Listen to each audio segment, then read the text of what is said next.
We're on the North Circular in London. Arnos Grove.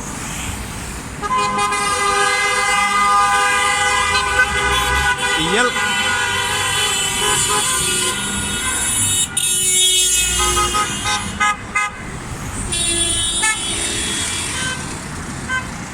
The yellow boards are out.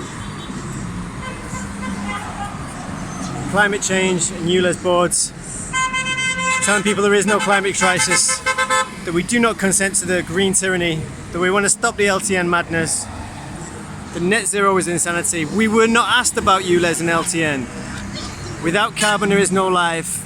The ULEZ attacks our freedom. What they're telling us is not true. They're feeding our heads and our minds with an idea that carbon dioxide pollutes the planet and causes global warming, and that we should then restrict ourselves, our diet, our movement, even to the point of not having children,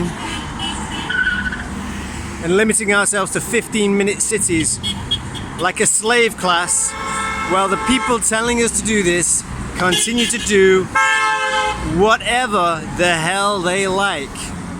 And people are not having it. They are not happy with it. And if we can turn these car horns into something else, we will not be doing it.